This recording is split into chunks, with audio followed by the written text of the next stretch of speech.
This episode of The Pediatrician Next Door is brought to you by our sponsor, Roadrunner Sports. When it's time for a new pair of running or walking shoes, there's no better place to start than Roadrunner Sports. For the past 40 years, they have specialized in finding your perfect fitting running and walking shoes through a revolutionary in-store fitting process. Stop by one of more than 45 stores across the country or visit roadrunnersports.com. Use code NEXTDOOR, NEXTDOOR, on site or mention this offer at your local store and receive 20% off your first order when you become a VIP member.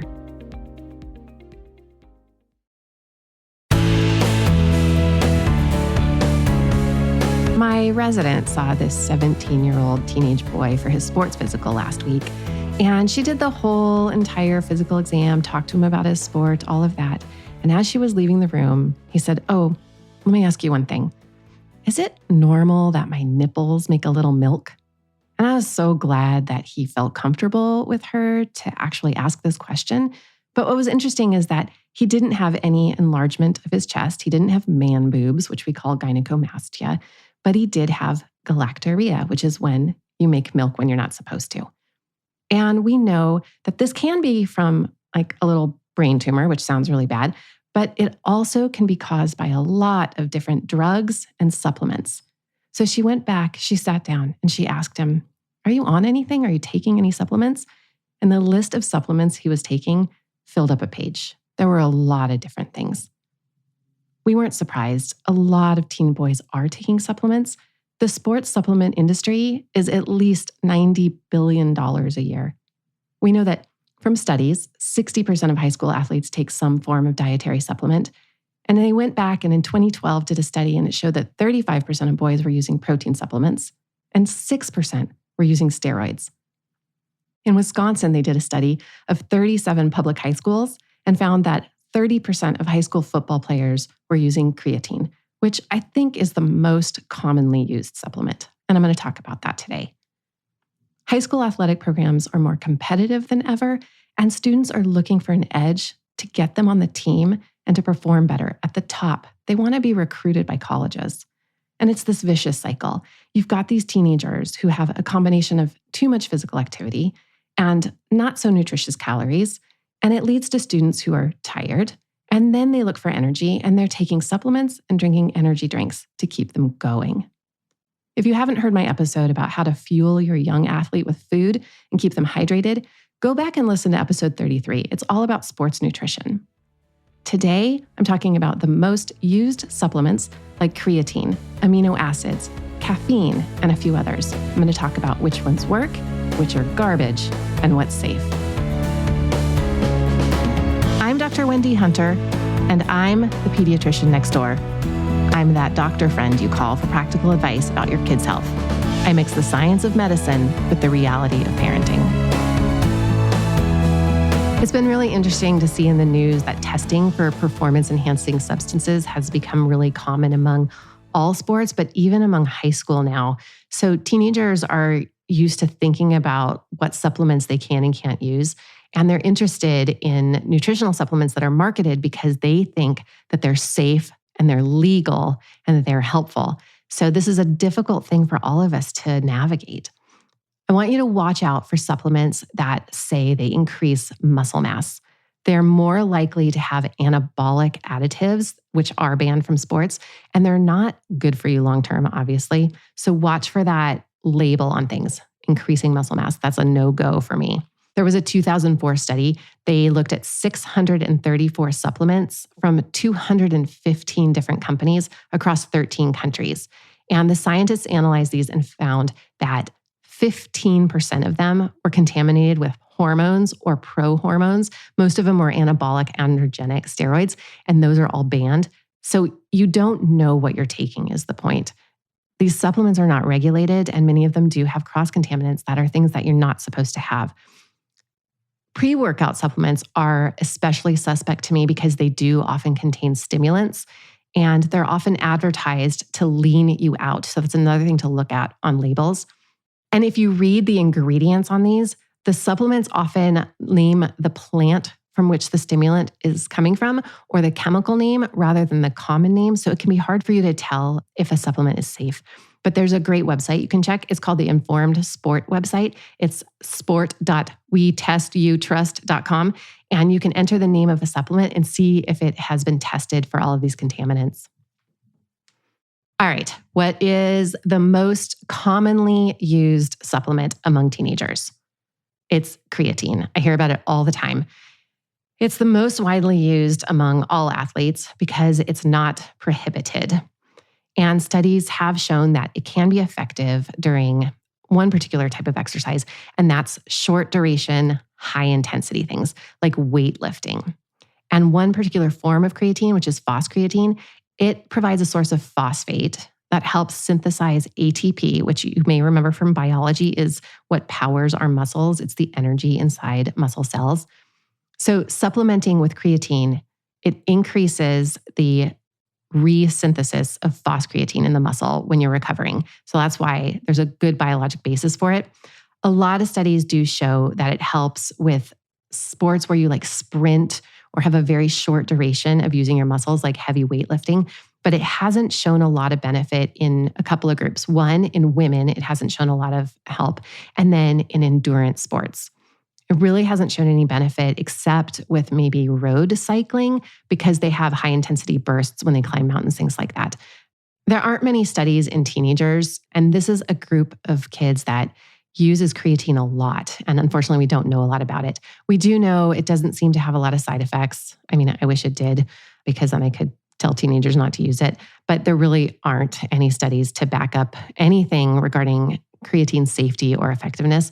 So the American College of Sports Medicine specifically does not recommend creatine for adolescent athletes. The major side effect of creatine is really interesting in that it's weight gain from retaining water. So that actually could be beneficial when you're exercising in really hot, humid conditions because the increased water in your muscles seems to maybe help maintain a cooler body temperature. The other thing I'll say about creatine is that there are a lot of rumors that it affects kidney function. And unfortunately, the studies have shown that is not true. It does nothing to your kidney function, but it is something that sometimes I'll tell teenagers so that they will not use creatine. So yeah, I'm lying to them and you can go ahead and perpetuate that lie with them because it's not proven to be safe and effective and we don't really have a good reason for it, but I don't know. I just need to give them a reason. So tell them it's bad for their kidneys, but don't let them look it up. One other supplement you may see are branched chain amino acids. So these are things like leucine, valine, and isoleucine. They are individual amino acids and they claim to reduce fatigue, improve endurance, and provide fuel for the muscles. There, again, is no evidence that they work, especially when you compare it to eating actual meat, which contains amino acids. And meat is less expensive. And here's the fun fact to share with your teenagers. A chicken breast contains the equivalent of 7 amino acid tablets. So just go eat a chicken breast. Here's one you may or may not have heard of, and that's arginine. You may have seen this on supplements. It claims to improve immune function and increase the release of growth hormone. Again, there is no evidence that it improves performance, no good studies. And what's really interesting is that the truth behind this one is that if you work out for 60 minutes of moderate physical activity, you're going to release more growth hormone than any amount of arginine you can take. How about glutathione? Have you heard of this one? Gastric enzymes need to break it down.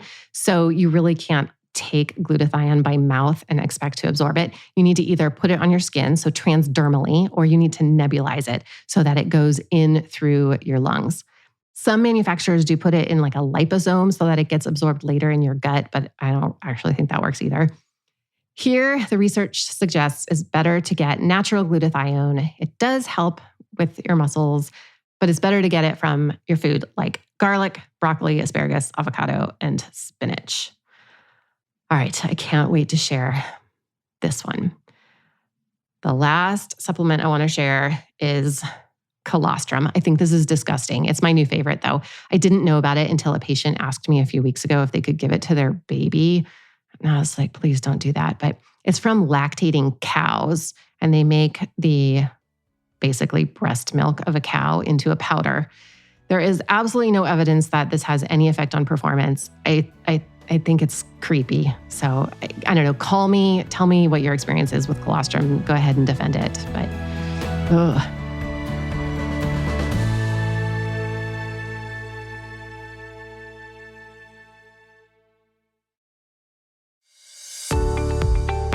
This episode of The Pediatrician Next Door is made possible by our sponsor, Roadrunner Sports. Got foot pain or aching joints? Need more comfortable shoes to wear all day and don't know where to get expert advice on the best pair of running or walking shoes? Roadrunner Sports has you covered.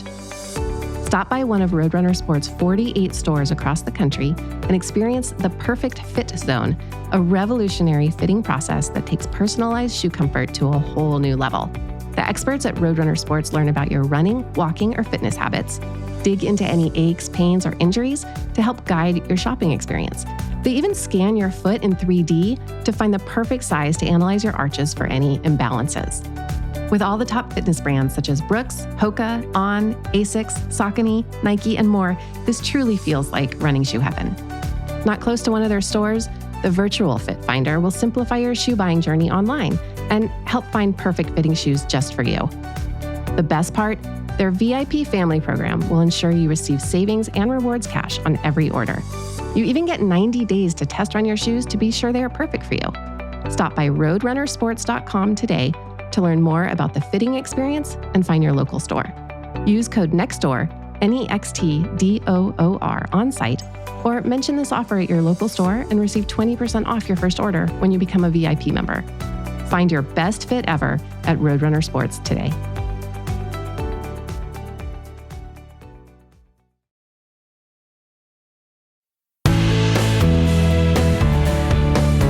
All right, let's talk about antioxidants. These are thought to reduce muscle damage, but studies have not shown a huge benefit, and it may even show that long-term use of antioxidants can actually impair the natural adaptations that an athlete's body makes in order to have optimal performance.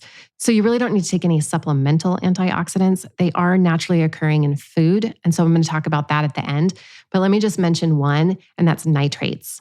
So nitrates are found in all vegetables, and about a quarter of the nitrate that you eat is converted into nitrites by bacteria in your mouth and also somewhat in the stomach acid environment. But bacteria in the mouth are really important to this natural process. So what's really interesting is that if you're taking nitrates, you want to not take antibacterial mouthwash or antibacterial chewing gums because it can counteract that. Nevertheless, nitrates have been shown to have no benefit and they actually can be toxic. So this is an ingredient you want to look for that you want to avoid. But here's one that you're going to love. This is my favorite antioxidant. This is a drink that I highly recommend to all athletes, and I've heard sports medicine doctors recommend as well. And it is tart cherry juice. There's great evidence that tart cherries specifically produce beneficial anti-inflammatory and antioxidant effects and can reduce muscle soreness. So this is a great one. Tart cherry juice also contains some melatonin, so it may help with sleep as well. So this is something that you can take within 30 minutes of finishing an intense training session and can actually reduce muscle soreness. There aren't a ton of studies of tart cherry juice being used by athletes, but the preliminary ones do show really encouraging results. So for example, there was a small study of 20 marathon runners, and those runners that took the tart cherry juice rather than the placebo, they took it for 5 days before their big race and then for 2 days afterwards.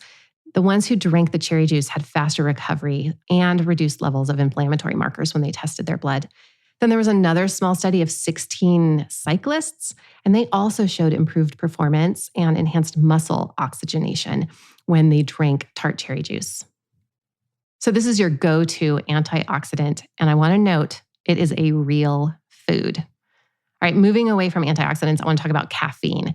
The only reason I really want to talk about caffeine is that it's interesting because it was prohibited from use as a supplement from 1980 to 2003, and it does seem to have performance benefits. So caffeine is thought to improve reaction time and delay fatigue. And in one study, they showed this in Taekwondo competition. And it's also been shown in a tennis study. It doesn't seem to matter which form you drink it in. You can be coffee, tea, or cola, although I do not recommend soda. I'm super anti-soda because of all the sugar in it. But you do want to avoid caffeine tablets. The dose of caffeine is way too high in these supplements. We don't know how caffeine works. And the other thing about caffeine that's really challenging is that individual people respond very differently to caffeine. It's probably due to a gene variation that affects their metabolism. So some people get anxious or nervous on it, and they should avoid caffeine.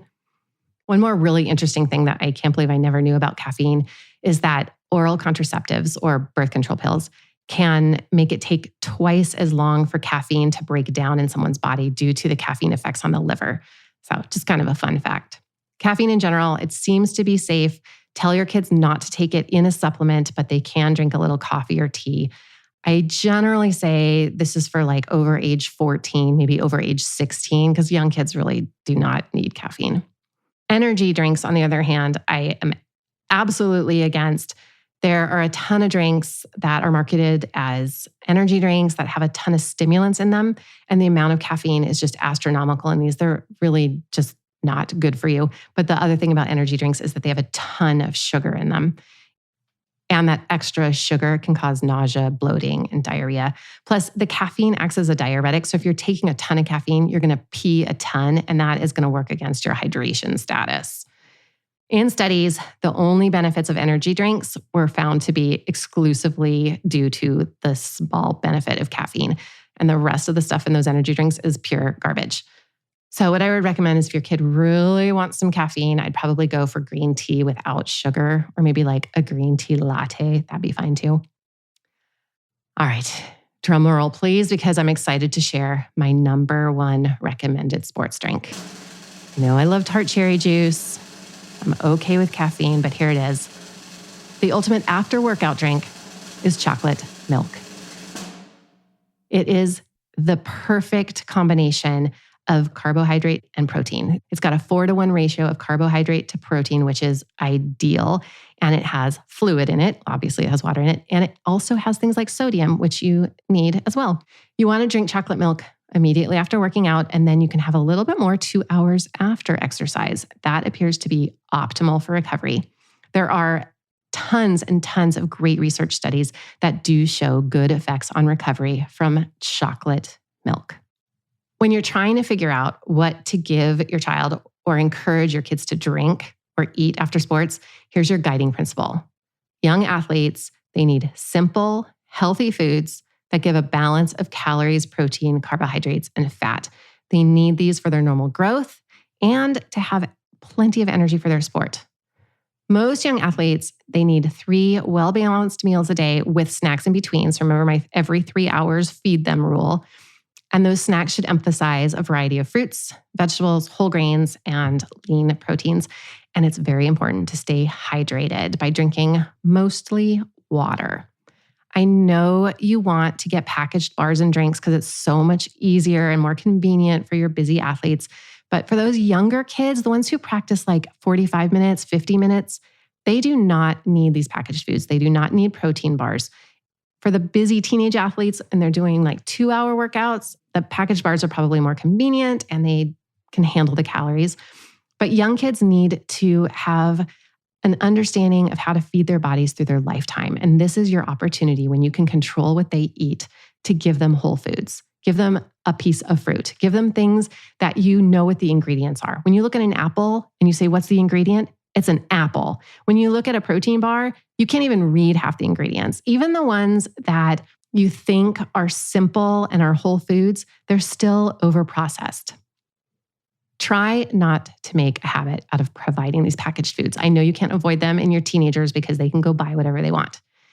Packaged foods, like I said, are overprocessed. And every day I'm seeing new studies that come out that show that processed foods aren't healthy. There was one study that was really compelling that I saw that compared just plain old oatmeal to another oat product that had the exact same ingredients, but the oats were processed, like physically ground up more. And the processed ones, the ones that were blended longer, they had terrible effects on blood sugar. So even just that simple amount of processing. And that's why I see these protein bars. Yeah, they have good ingredients, but they're still overprocessed. That's why I want to focus on encouraging your kids to eat whole food, like melon. That's just processed by being sliced. We don't need things that are made into fruit strips. It's crucial that you read labels, and now you know what to look for. Any supplements are going to list whatever's in them. However, some of them will say they have a proprietary blend, and that's how they can hide their ingredients. They don't have to tell you what's in there if it's in a very small amount. You can check some of those third-party testing organizations to see if they've tested a supplement, and you only want to buy supplements that are third-party tested. Which dietary supplement is increasing the most in use among kids and teens? I know you know that creatine is the most used substance, but which dietary supplement is increasing the most in use among kids and teens? It's energy drinks. We talked a little bit about them before. They're super sketchy. In fact, the United States Anti-Doping Agency has recommended that we call them stimulant drinks rather than energy drinks. There are many health problems that are associated with these energy drinks, including heart problems and stomach problems. In fact, there was a study of 44 medical students, so presumably they're very healthy. They were all in their 20s, non-smokers, and they tested these kids, med students, sorry, I call them kids. They gave them 24 ounces of an energy drink, and then they used an ultrasound to measure the function of their blood vessels. They looked at the diameter of their blood vessels, and it was markedly reduced after taking the energy drink. That's a bad thing in medicine. It also showed that they had impaired function of the vessels. It's just not a good idea to drink these energy drinks that are filled with all kinds of different substances and about 4 times as much caffeine as is good for you. There's my quick summary of what I think parents need to know about the supplement industry and what your kids might be using. It's vast, and I certainly didn't cover everything. There are a lot of products out there. Some supplements are beneficial, and that's good for you as a parent to know too, so you can keep an open mind when you talk to your child. You don't need to know everything. You just need to know enough to guide your kids. You need to know a little bit more than they do, or at least sound like you do. And maybe the best thing you can do is just show interest. Ask your student athlete what athletes at their school are using. Your student probably has questions about these substances too, and they'd appreciate you researching them together. Now you know just enough to say words like creatine and branched-chained amino acids and talk up chocolate milk. Let me know what you learn about supplement use among student athletes. Send me a message. You can find me on Instagram. I'm the Pediatrician Next Door. For more from the Pediatrician Next Door, find me on the web at pediatriciannextdoorpodcast.com. If you've got a question about the weird things kids do, send an email to hello@pediatriciannextdoorpodcast.com for a chance to hear your voice on the show. I'm Dr. Wendy Hunter, and I'm the Pediatrician Next Door. This show is produced by Red Rock Music. Make sure to subscribe and leave a review wherever it is you're listening. I'll be back next time with more.